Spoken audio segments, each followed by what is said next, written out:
मैं हूं डॉक्टर खजरो, head of minimal invasive urology, doctor Rose uro care Hyderabad पे। आज मैं थोड़ा सा पेशेंट इंफॉर्मेशन प्रोग्राम वीडियो बना रहा हूँ हॉस्पिटल और हॉस्पिटल बिल्स के बारे में। तो उम्मन ये देखा जाता कि जब कोई पेशेंट हॉस्पिटल में शरीक होता है तो दो ज़रिए हैं जिससे पेशेंट शरीक होता है। एक है कि जब पेशेंट डॉक्टर के आउट पेशेंट डिपार्टमेंट को जाता या उनके क्लिनिक को जाता है और पेशेंट डॉक्टर जो है सो उनको एडवाइस करता है। तो इसमें अक्सर क्लियर कट ये होता है कि आपको बीमारी क्या है, सर्जरी की ज़रूरत है या नहीं है, अगर ज़रूरत है तो अंदाज़ा कितना खर्चा होगा, और नहीं है सिर्फ मेडिकल मैनेजमेंट है, दवाओं की ज़रूरत है तो कितने दिन दवा लग सकती, क्या कंडीशन है। एक 60 to 70% टाइम डॉक्टर आपको बोल सकता है कि ये कंडीशन है, अंदाज़ा इतना खर्चा होता और इतने दिन दवाखाने में रहना पड़ता। तो इसमें ज़्यादा प्रॉब्लम अक्सर पेशेंट को महसूस नहीं होता। दूसरा है जब पेशेंट और पेशेंट के अटेंडर इमरजेंसी है और डॉक्टर अवेलेबल नहीं है, रात का टाइम है या एक्सीडेंट है या हार्ट का प्रॉब्लम है या फालिज का प्रॉब्लम है और आपको इमरजेंसी लेके जाना है पेशेंट को। तो जब आप इमरजेंसी में जाते तो ये वक्त है कि आप चूज़ कर सकते हैं कि ये हॉस्पिटल आपके वास्ते सही है या नहीं है। पहली चीज़ ये है कि कौन से इन्वेस्टिगेशंस करा रहे हैं इमरजेंसी में, कौन से कंसल्टेंट के अंदर आपको एडमिट किया जा रहा है, कि अगर हार्ट का प्रॉब्लम है तो हार्ट के डॉक्टर अवेलेबल है या नहीं है, अगर है तो कौन से डॉक्टर के अंदर एडमिट करें, नहीं है तो आपके पास फैसिलिटी है कि डॉक्टर आके विजिट करेंगे, इमरजेंसी बेसिस पर ट्रीट करेंगे पेशेंट को।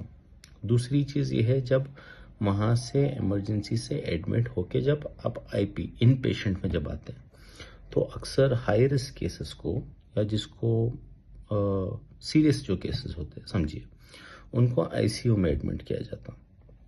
तो जब पेशेंट आईसीयू में जाता आप काफ़ी बार ऐसा महसूस होता कि या शिकायत रहती है पेशेंट्स की कि जो खर्चा समझाया गया था उसे 4 गुना 5 गुना ज़्यादा हो गया खर्चा। तो इसके बारे में क्या किया जाए? तो इसमें आपको डेली बेसिस पे दो चीज़ नज़र में रखना है। एक चीज़ है इन्वेस्टिगेशंस और दूसरी चीज़ है फार्मेसी एंड कंज्यूमेबल्स। तीसरी चीज़ ये भी है कि वेंटिलेटर लग रहा है, डायलिसिस लग रहा है, ये तो खैर एक्स्ट्रा है, वो आपको समझाते हैं।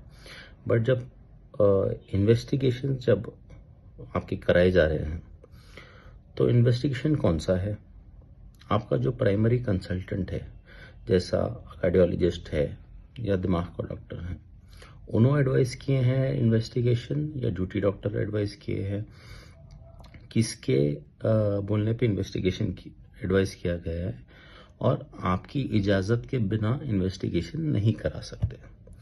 दूसरी चीज़ ये है कि फार्मेसी में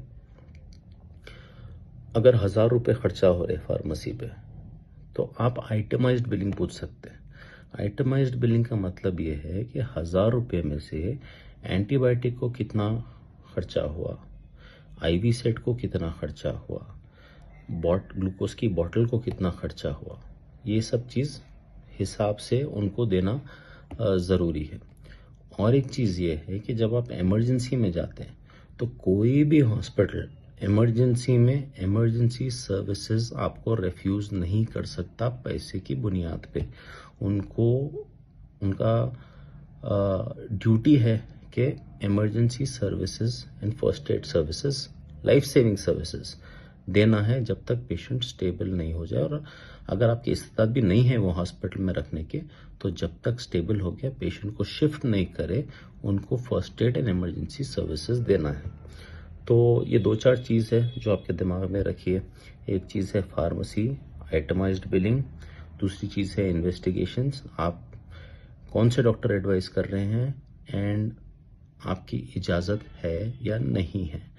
तीसरी चीज़, जब वेंटिलेटर पे लगा रहे हैं या डायलिसिस दे रहे हैं या कोई भी प्रोसीजर कर रहे हैं, आपकी इजाज़त के साथ और कितना खर्चा होगा ये प्रोसीजर के लिए, कितना खर्चा होगा डेली बेसिस पे लगा के रखने के लिए, ये सब चीज़ों का इंफॉर्मेशन लेना आपका हक है और ज़रूरी है आपके इस्तेदाद के हिसाब से सही हॉस्पिटल चूज़ करने के लिए।